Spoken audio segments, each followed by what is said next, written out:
সম্মানিত চাকরি প্রত্যাশী ভাই ও বোন, আসসালামু আলাইকুম।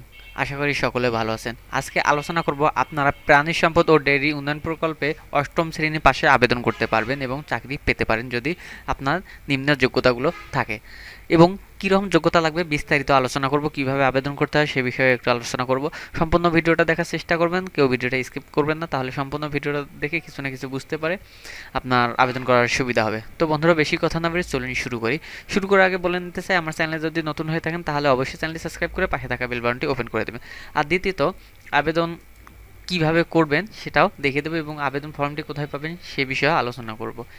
এখানে প্রকল্প পরিচালকের কার্যালয় প্রাণী সম্পদ ও ডেইরি উন্নয়ন প্রকল্প থেকে নিয়োগ বিজ্ঞপ্তি প্রকাশ করেছে। আপনারা মৎস্য ও প্রাণী সম্পদ মন্ত্রণালয়ের আওতাধীন বাংলাদেশ সরকার ও বিশ্ব ব্যাংকের যৌথ অর্থায়নে প্রাণী সম্পদ অধিদপ্তর কর্তৃক বাস্তবায়নাধীন প্রাণী সম্পদ ও ডেইরি উন্নয়ন প্রকল্পের অধীনে প্রকল্প চলাকালীন সময়ের জন্য সম্পূর্ণ অস্থায়ী ভিত্তিতে ড্রাইভার ১৬তম গ্রেডভুক্ত শূন্য পদে নিয়োগ প্যানেলে তৈরির জন্য নিয়োগ প্রকৃত যোগ্যতা সম্পন্ন বাংলাদেশি নাগরিকদের নিকট হতে নিম্নোক্ত শর্ত সাপেক্ষে প্রকল্পের ওয়েবসাইট এ নির্ধারিত ফর্ম ডাউনলোড করে সহজে পূরণকৃত আবেদনপত্র আহ্বান করা যাচ্ছে। এখানে আপনারা ফর্মটি ডাউনলোড করে আবেদন করতে পারবেন। আমি আবেদন লিঙ্কটি ডিসক্রিপশন বক্সে দিয়ে দেবো অথবা ডাউনলোড লিঙ্কটি ডিসক্রিপশন বক্সে দেবো, আপনারা ওখান থেকে ডাউনলোড করে নিতে পারবেন পিডিএফ এবং ওয়ার্ড ফাইলটি। এখন প্রশ্ন হলো, এখানে পদ সংখ্যা দেখেন ১১৫ জন নেবে, এখানে কম বা বেশি হতে পারে একটু। আর আপনার বেতন হবে ৩০,০০০ টাকা বেতন। আর শিক্ষাগত যোগ্যতা লাগবে অষ্টম শ্রেণী পাস কমপক্ষে এবং আবেদনের বয়স হতে হবে ১২/১/২৫ তারিখ হতে ১৮ থেকে ৪৫ বছরের মধ্যে। এখানে বয়সও অনেক দেওয়া আছে, আপনারা আবেদন করতে পারবেন যে কেউ। এখন প্রশ্ন হলো অভিজ্ঞতা ও প্রয়োজনীয় দক্ষতা।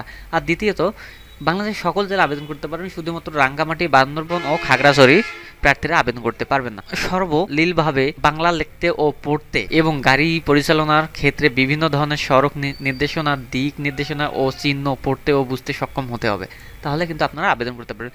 এছাড়াও পূর্ণ প্রতিবেদন, সময়সূচি এবং গাড়ির লগবুক পূরণ করার ক্ষমতা থাকতে হবে, মানে একটু আপনাকে শিক্ষিত হতে হবে, তাহলে কিন্তু খুব ভালো হবে। প্রার্থীর বিআরটিএ কর্তৃক প্রদত্ত ন্যূনতম হালকা যানবাহনের চালানোর বৈধ ও হালনাগাদ লাইসেন্স থাকতে হবে, তাহলে কিন্তু আপনারা আবেদন করতে পারবেন। প্রার্থীকে যে কোনো সরকারি, বেসরকারি, আধা সরকারি, স্বায়ত্তশাসিত বৃহৎ শিল্প বাণিজ্যিক প্রতিষ্ঠানে গাড়ি চালানো সহ রক্ষণাবেক্ষণ কাজে ন্যূনতম ৩ বছরের অভিজ্ঞতা থাকতে হবে। ড্রাইভিং লাইসেন্সের প্রাপ্তির পর উল্লেখিত প্রতিষ্ঠানের কর্মকর্তাকে অভিজ্ঞতার কর্মকাল হিসেবে গণ্য হবে। ব্যক্তিগত গাড়ি চালক হিসেবে দাখিলকৃত অভিজ্ঞতার সনদের প্রয়োজন নেই। যদি আপনারা ব্যক্তিগতভাবে কোনো গাড়ি চালান তাহলে আপনাদের কোনো সনদ জমা দিতে হবে না। আর যদি অন্য কারো প্রতিষ্ঠানের আন্ডারে গাড়ি চালান তাহলে কিন্তু আপনাকে সনদ জমা দিতে হবে। উপযুক্ত কর্তৃপক্ষের উপস্থিতিতে ব্যবহারিক পরীক্ষা উত্তীর্ণ ও মৌখিক পরীক্ষায় গ্রহণ করা হবে। মৌখিক পরীক্ষা উত্তীর্ণ প্রার্থীদের উপযুক্ত কর্তৃক নির্ধারিত সময়ে শারীরিক ও চক্ষু পরীক্ষার উত্তীর্ণ সনদ দাখিল করতে হবে। আপনার যে চোখ ভালো আছে সেটার একটা সনদ জমা দিতে হবে, চোখের টেস্ট করতে হবে।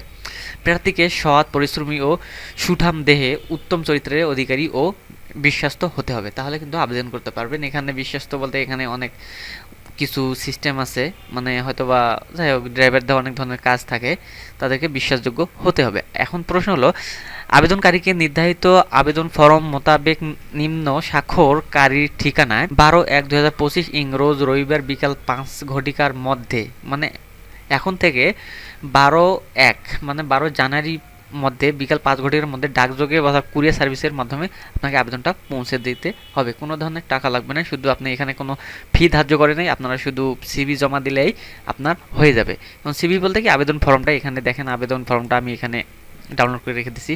এই যে এই ফর্মটা আপনাকে পূরণ করতে হবে, শুধু পূরণ করে আপনাকে জমা দিতে হবে, তাহলে কিন্তু আপনার চাকরি পেলেও পেতে পারেন। এখন প্রশ্ন, আপনারা এই ফর্মটি ডাউনলোডের জন্য কিন্তু এই ঠিকানায় পেয়ে যাবেন, এই লিঙ্কটি অবশ্যই আমি ডিসক্রিপশন বক্সে দিয়ে দেবো, আপনারা ওখান থেকে ডাউনলোড করে নেবেন।